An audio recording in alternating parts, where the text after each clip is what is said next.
La vengeance dans les films est rapide et propre, mais dans la réalité, elle est bien plus troublante. Dans cette vidéo, nous dévoilons 6 des morts de vengeance les plus horrifiantes jamais enregistrées. Et chacune d'elles prouve que certaines personnes attendront des années, voire des décennies pour régler un compte. C'était le 17 août 2013. L'étalement industriel d'Apodaca s'étendait à la périphérie de Monterrey, où des travailleurs d'un petit dépôt de véhicules restaient après l'heure de fermeture. Alejandro Alex Flores se tenait sous un lampadaire, discutant avec 2 collègues de leur projet pour le week-end. Ce qu'ils ne savaient pas, c'est que la résistance silencieuse d'Alex au cours des derniers mois avait atteint son point de rupture. Alex était un mécanicien d'autobus scolaire de 32 ans. Il était connu pour être organisé, ponctuel et peu bavard. Il avait travaillé au même poste pendant 8 ans, entretenant les autobus jaunes qui transportèrent les enfants à travers San Nicolas. Sa modeste maison était située dans une rue tranquille, où il vivait avec sa femme, Maria, et leurs 2 enfants, âgés de 6 et 4 ans. Ses amis le décrivaient comme un homme qui restait discret et s'occupait de sa famille, exactement le genre de personne qui aurait dû être laissé tranquille. Quand un gang local a commencé à exiger des frais de protection hebdomadaires des entreprises du quartier, Alex a pris une décision qui lui coûterait tout. Il a refusé de payer, croyant que céder signifiait un enchevêtrement permanent avec des criminels qui ne cesseraient jamais de demander plus. Au cours des semaines suivantes, il a déposé des plaintes discrètes auprès de la police, en soumettant anonymement des numéros de plaques d'immatriculation et des descriptions. Il n'y avait pas de programme de protection formel, juste des promesses vagues de suivi qui ne se sont jamais concrétisées. Les jours passaient et les menaces s'intensifiaient. Les membres du gang ont commencé à mentionner sa famille par son nom, demandant l'emploi du temps de l'école de ses enfants. Alex s'est confié à des amis proches, mais il est quand même allé travailler chaque jour, espérant que la situation se résoudrait d'elle-même. Ce soir-là, alors que les lumières du magasin s'éteignaient et que ses collègues fumaient des cigarettes sur le trottoir, Alex avait l'air plus tendu que d'habitude. Il avait récemment appris par un voisin que des étrangers avaient posé des questions sur ses enfants. À 19h45, 2 hommes s'approchèrent depuis le bout de la rue. Selon le témoin oculaire, José Ruiz, l'un portait un sweat à capuche sombre tiré bas sur son visage. L'autre avait un bandana cachant ses traits. Il marchait avec détermination, mais ne courait pas, réduisant rapidement la distance. Lorsqu'ils furent à portée de main, l'homme à capuche dit clairement que c'était pour ne pas payer, et avant qu'Alex puisse réagir, il sortit une lame courte de sa ceinture et se lança. Alex s'est retourné pour courir, mais n'a réussi que 2 pas, avant que l'attaquant ne lui tranche le cou par derrière. Il a trébuché et s'est effondré dans le caniveau, une main agrippant sa gorge alors que le sang coulait. José a crié et s'est précipité en avant, alors que le 2e homme donnait un coup vicieux dans les côtes d'Alex. Les 2 assaillants se sont enfuis dans la ruelle étroite, disparaissant dans le dédale de bâtiments industriels. José s'est agenouillé à côté de son collègue, tentant désespérément de comprimer la plaie, tandis qu'un autre mécanicien courait chercher des chiffons et appelait à l'aide. En quelques minutes, la respiration d'Alex est devenue superficielle, puis s'est complètement arrêtée. Les ambulanciers sont arrivés 12 minutes plus tard, mais il était bien trop tard. Alex était mort d'une hémorragie. La blessure mortelle était une profonde entaille sur le côté de son cou. Les images de surveillance d'un entrepôt voisin ont capturé une partie de l'attaque, fournissant aux enquêteurs des preuves cruciales. Grâce à la description détaillée de José, la police a arrêté 2 suspects au début de septembre, tous 2 membres de bas niveau d'un gang de moins de 25 ans. Le cousin germain d'Alex a organisé des funérailles privées à Monterrey, auxquelles ont assisté des membres de la famille et des collègues qui se souvenaient de lui comme d'un homme bien qui avait simplement essayé de faire ce qu'il fallait. La presse locale a publié un court article dans la rubrique des faits divers. Un mécanicien tué pour avoir refusé un chantage. Aucune enquête plus approfondie n'a suivi. Le garage a rouvert 2 jours plus tard et la vie a continué comme si Alex Flores n'avait jamais existé.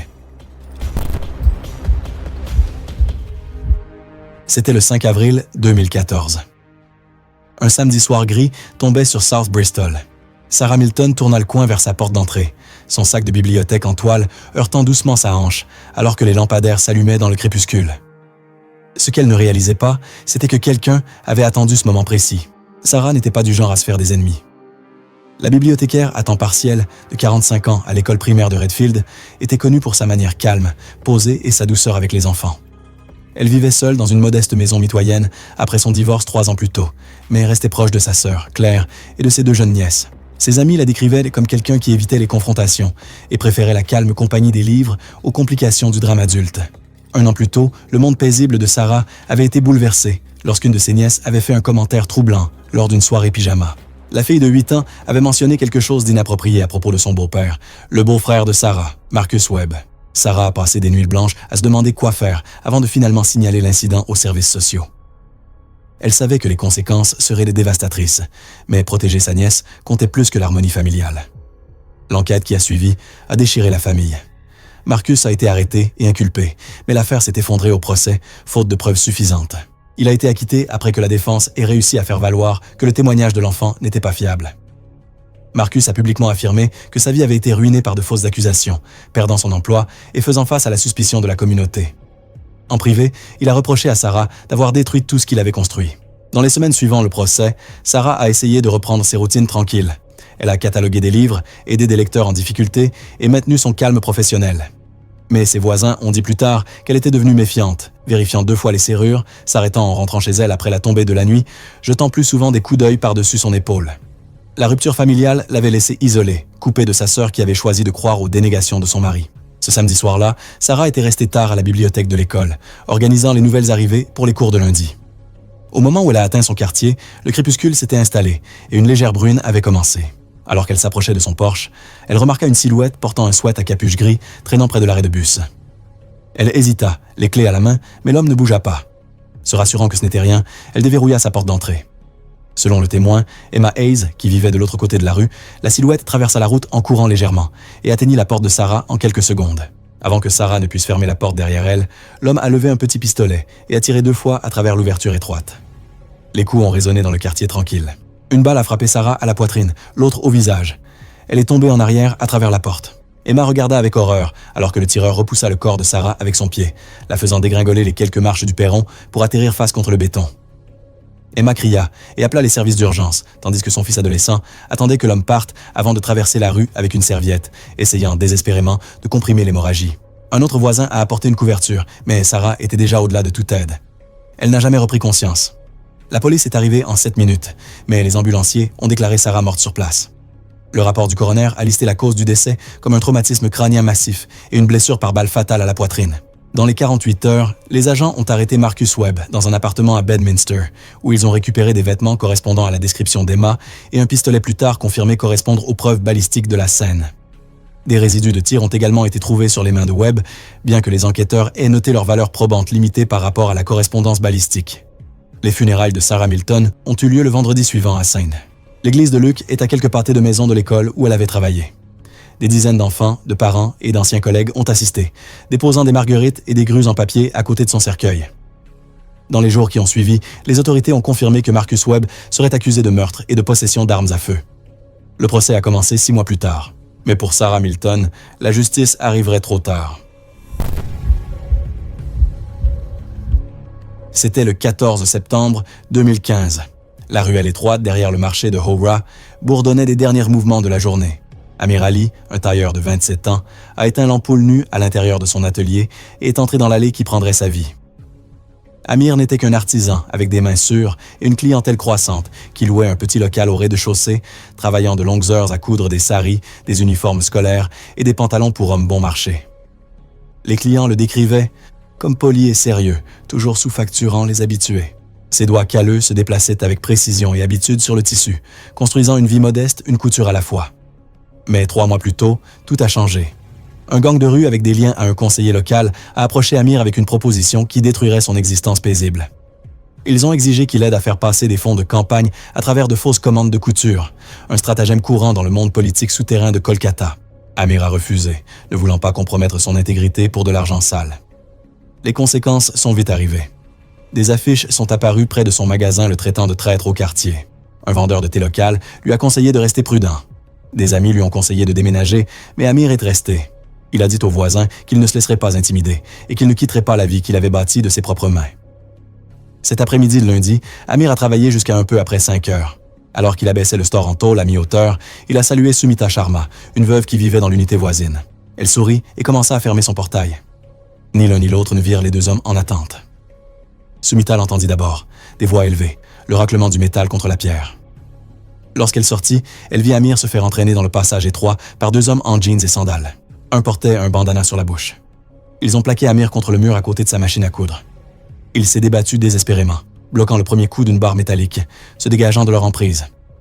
Mais un des agresseurs a frappé la barre, sur l'épaule d'Amir, et il a vacillé. Le deuxième a plongé un couteau court dans sa poitrine. Amir est tombé violemment sur le béton, du sang s'étalant autour de ses jambes. L'homme plus grand a frappé de nouveau, cette fois à son crâne. Son corps est devenu immobile. Sumita a crié et a couru demander de l'aide. 2 hommes d'un étal de fruits voisin sont arrivés en courant, attrapant un agresseur tandis que l'autre prenait la fuite. Amir gisait immobile à côté de son tabouret de couture brisé, le sang s'infiltrant dans des uniformes à moitié cousus éparpillés sur le sol. Une ambulance est arrivée 20 minutes plus tard, mais Amir avait déjà succombé à un traumatisme crânien et à une perte de sang, Zerrin. Son corps a été emmené à un hôpital public puis remis pour la crémation. Les voisins ont laissé des guirlandes et des bougies devant le magasin fermé. Les funérailles d'Amir ont eu lieu le lendemain matin à la mosquée locale, avec la présence de la famille, des clients et des artisans qui ont suivi silencieusement le corbillard à travers les vieilles ruelles du marché. Sa machine à coudre, encore tachée, a été ensuite déplacée chez ses parents à Baruipur. En 48 heures, la police a confirmé l'arrestation d'un suspect et a lancé des recherches pour le deuxième. Les responsables ont également ouvert une enquête parallèle sur les liens présumés du conseiller avec le réseau d'extorsion. C'était le 2 décembre 2016. Le froid s'était installé tôt cette année-là dans le quartier de Nowa Huta à Cracovie, et la cour entre les immeubles de béton résonnait du craquement des bottes sur le givre. Tomasz Wojcik a garé sa camionnette de service blanche à son emplacement habituel, les phares illuminant brièvement le trottoir fissuré avant que tout ne devienne sombre pour toujours. Tomasz était un électricien agréé de 34 ans, qui avait passé 12 ans à travailler sur des chantiers résidentiels à travers Cracovie, se bâtissant une réputation de personne fiable, discrète et presque obsessionnellement minutieuse. Ses amis le décrivaient comme quelqu'un de discret mais de très principe, des traits qui lui coûteraient finalement la vie. 6 mois plus tôt, ces principes avaient mis Tomasz en désaccord avec son passé, lorsque son ancien ami Dawid M. avait conduit en état d'ivresse et tué un piéton. Dawid s'attendait au silence qui protège souvent les amitiés dans les communautés soudées. Au lieu de cela, Tomasz a fait une déclaration complète au tribunal détaillant tout ce qu'il avait vu. Alors que Dawid était emmené menotté, il cria à travers la salle d'audience que Tomasz le regretterait. La menace pesait sur Tomasz. Il évitait les bars et les anciens repères, disant à sa femme, Lydia, de ne pas s'inquiéter. Ils avaient 2 jeunes fils, et la plupart des soirs, Tomasz rentrait directement après le travail, cherchant la sécurité de la routine et de la famille. Ce vendredi soir, Lydia réchauffait des pierogi dans la cuisine quand elle a entendu le bruit familier de sa camionnette. Elle a regardé l'horloge, 18h43, et a appelé les garçons pour qu'ils se lavent. Dehors, Tomasz est descendu du côté conducteur et a baissé sa boîte à outils, ignorant que la mort l'attendait entre 2 voitures garées. Depuis sa fenêtre au 2e étage, Paweł Nowak, un habitant du quartier, a vu la silhouette émerger de l'ombre, un homme en veste noire et gants tenant quelque chose de métallique. Au début, Paweł a pensé que c'était un outil, mais quelques instants plus tard, il a entendu un cri aigu qui lui a fait réaliser que quelque chose n'allait pas. L'attaquant courut vers Tomasz en hurlant furieusement, menaçant de se venger. Tomasz se tourna et leva les bras pour se défendre, mais le premier coup de marteau lui brisa l'avant-bras et le second frappa près de sa tempe. Il chancela et tomba à un genou. Le 3e coup atterrit sur son crâne avec un craquement écœurant, le faisant s'effondrer à côté de la roue avant de sa camionnette. Lydia ouvrit la porte du bâtiment juste au moment où le marteau était de nouveau levé. Son cri résonna dans la cour. L'attaquant hésita, puis se précipita vers la ruelle à côté des garages. Paweł et un autre voisin se sont précipités dehors, pieds nus, poursuivant le meurtrier à travers les ruelles. Mais il a disparu dans le labyrinthe de blocs de béton de Nowa Huta. Ils ont arrêté de chercher et ont appelé à l'aide. Tomasz était inconscient, saignait abondamment de la tête et de la bouche. Lydia s'agenouilla à côté de lui, essayant de lui maintenir la tête. Il ne reprit jamais connaissance. Les secours arrivèrent en 9 minutes, mais Tomasz fut déclaré mort 1 heure plus tard à l'hôpital. Les autorités ouvrirent une enquête pour homicide dans les 24 heures, nommant Dawid M. en tant que suspect principal en raison du mobile et des menaces antérieures. Un mandat a été émis dans toute la ville et des images de surveillance des garages à proximité ont été collectées, mais aucune arrestation n'avait été effectuée à la fin de l'année. Les funérailles de Lomaz ont eu lieu 3 jours plus tard au cimetière de Rakowicki, en présence de centaines de collègues, voisins et anciens clients. Sa femme Lydia se tenait à côté du cercueil avec leurs 2 fils. C'était le 19 juin 2017. Un calme soir d'hiver s'installait sur la banlieue de Melbourne et le sentier de Dandenong Creek s'était vidé de son habituel va-et-vient de cyclistes et de navetteurs.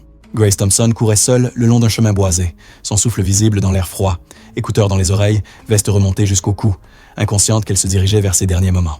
Grace était une travailleuse sociale de 29 ans, spécialisée dans la protection de l'enfance dans une ONG de taille moyenne, axée sur les services de soutien familial, dédiée à la protection des enfants et des familles vulnérables. Ses collègues l'ont décrite comme minutieuse et intègre, des qualités qui avaient récemment mis sa vie en danger. Dans les mois précédents, Grace avait soumis des rapports internes détaillés, exposant une mauvaise gestion financière par des cadres supérieurs, notamment des remboursements de voyages gonflés et de l'argent de subventions détourné pour des dépenses personnelles. Alors que le conseil prenait publiquement des mesures en faveur de la réforme, Grace a confié à un ami qu'un membre du conseil, Darren O, était devenu froid et hostile, croyant qu'elle l'avait pris pour cible. Grace maintenait une routine stricte, au bureau à 8 heures du matin, visite de terrain à midi, course à pied après le travail. Ce lundi-là, elle a quitté le bâtiment à 17h12, toujours avec son badge d'identification du personnel attaché à sa poche. L'entrée du sentier était à 5 minutes de son appartement, un chemin familier qu'elle avait déjà couru des centaines de fois auparavant. À environ 17h41, Paul Chen faisait du jogging à environ 18 mètres derrière Grace, lorsqu'il a été témoin de quelque chose qui le hantera pour toujours. Un homme en sweat à capuche gris est sorti des buissons. Paul a d'abord pensé qu'il pourrait être sans abri jusqu'à ce qu'il remarque l'arme dans la main de l'homme. L'homme a bloqué le chemin de Grace et lui a demandé de lui donner son téléphone. Elle enleva un écouteur, confuse, alors qu'il lui disait de supprimer les fichiers. Grace recula, refusant, et l'homme leva un petit revolver noir et lui tira une balle dans l'abdomen à bout portant. Elle s'effondra instantanément sur l'asphalte froid. Paul cria et courut vers eux, mais le tireur s'enfuit dans le bois adjacent. Paul resta avec Grace, qui saignait abondamment de sa blessure. En difficulté pour parler, elle lui a demandé de l'aide alors qu'il pressait sa veste contre la blessure et appelait les secours. Les ambulanciers sont arrivés en 11 minutes. Grace a été transportée d'urgence à l'hôpital Royal Melbourne, dans un état critique, a subi une intervention chirurgicale d'urgence, mais est décédée 2 heures plus tard d'une hémorragie interne. Les détectives ont récupéré des images de vidéosurveillance prises à l'entrée d'un parc voisin, montrant Darren O traînant dans la zone peu avant l'attaque. Il a été arrêté le lendemain matin et accusé de meurtre avec préméditation. Les funérailles de Grace ont eu lieu 4 jours plus tard, dans une petite église à Ferntree Gully, en présence de sa famille, de ses collègues et de plusieurs anciens clients qui lui ont attribué le mérite d'avoir changé leur vie. Ses parents ont demandé qu'il n'y ait pas de présence médiatique, et le service est resté silencieux, personnel et non télévisé. En réponse à sa mort, la police de l'État de Victoria a lancé un examen des menaces contre les lanceurs d'alerte dans les secteurs à but non lucratif. Les responsables ont lancé une enquête distincte sur les pratiques financières de l'organisation non gouvernementale et sur les procédures de surveillance du conseil d'administration. C'était le 11 octobre 2018. Un jeudi frais et lumineux s'est installé à la périphérie de la ville de Québec, où se trouve le chantier naval près du fleuve Saint-Laurent. Le fleuve Saint-Laurent était calme sous un ciel d'automne pâle. Les conteneurs étaient empilés en grilles bien ordonnées, les chariots élévateurs garés en rang, les radios silencieuses. C'était l'heure du déjeuner. Marc-André Boucher traversa seul le parking de gravier, se dirigeant vers son pick-up et marchant droit vers une confrontation mortelle. Marc-André était un cariste de 51 ans qui avait passé 16 ans à travailler dans le port industriel. Connu pour être d'humeur égale et travailleur, il manquait rarement un quart, tenait des journaux méticuleux des mouvements de cargaison et aidait souvent à former les nouvelles recrues. En dehors du travail, il menait une vie tranquille avec sa femme à Beauport et était fier des petites choses, bricolant de vieilles radios, tondant sa pelouse et évitant les ennuis. 3 mois plus tôt, lors d'un audit d'inventaire de routine, Marc-André a découvert des écarts dans les comptes de chargement et les a signalés aux ressources humaines. Une enquête complémentaire a révélé que le contremaître Serge Lamontagne falsifiait les données d'expédition sortantes depuis des années, gonflant les heures et déplaçant des produits sans enregistrement. La déclaration détaillée de Marc-André a été cruciale dans l'enquête qui a conduit à la suspension de Serge, bien qu'il soit resté sur place dans un rôle réduit. Début octobre, la tension était revenue dans la cour. Serge évitait le contact visuel et gardait ses distances avec l'homme qui avait révélé ses crimes. Marc-André ne parlait pas beaucoup de la situation. Ce jeudi, vers 12h17, Marc-André s'est arrêté entre les rangées de conteneurs pour vérifier un texto de sa femme. Il tenait sa boîte à lunch dans une main, son téléphone dans l'autre, complètement inconscient que la mort approchait des ombres. Lucie Tremblay, une collègue qui marchait à proximité, a été témoin de ce qui s'est passé ensuite. Serge est sorti d'entre 2 conteneurs en portant quelque chose dans sa main. Elle pensait d'abord que c'était un outil, jusqu'à ce qu'elle le voie lever avec une intention meurtrière. Serge s'est approché rapidement et, sans avertissement, a levé une grande clé à molette en acier et a frappé Marc-André à l'arrière de la tête avec une force dévastatrice. Le bruit de l'impact était net et immédiat. Marc-André est tombé à un genou, puis s'est effondré sur le côté sur le gravier. Lucie a crié lorsque Serge a avancé et a frappé à nouveau, cette fois à la tempe, avec une précision brutale. Lucie s'est précipitée, attrapant le bras de Serge, mais il l'a repoussé avec une expression vide qui, selon elle, l'a glacé jusqu'aux os. D'autres travailleurs, entendant le vacarme, ont quitté la salle de repos en courant. Serge a laissé tomber la clé ensanglantée et s'est enfui entre les remorques vers la porte arrière, laissant Marc-André immobile sur le sol avec du sang s'accumulant sous son oreille droite. Un de ses collègues a appelé à l'aide. Les ambulanciers sont arrivés en 9 minutes et ont confirmé le décès sur place dû à un traumatisme crânien massif. La police a retrouvé Serge dans son appartement à Beauport cet après-midi et l'a arrêté sans incident. Des accusations de meurtre ont été déposées le lendemain matin. Les funérailles de Marc-André ont eu lieu le mardi suivant à l'église Saint-Ignace de Loyola, en présence de dizaines de collègues. de membres de sa famille et de voisins de longue date. Sa femme, Mireille, a prononcé un bref éloge funèbre, se souvenant de lui comme d'un homme discret qui croyait faire ce qui était juste, même quand cela lui coûtait. Les responsables ont procédé à un examen interne complet pour comprendre comment Serge Lamontagne avait pu rester employé sur le site après sa suspension. Les inspecteurs de la sécurité au travail ont également lancé une enquête sur les lacunes procédurales qui ont pu permettre à l'attaque de passer inaperçue. Merci d'avoir regardé. Si ces récits de trahison et de tragédie dans la vie réelle vous ont diverti, cliquez ici pour en savoir plus.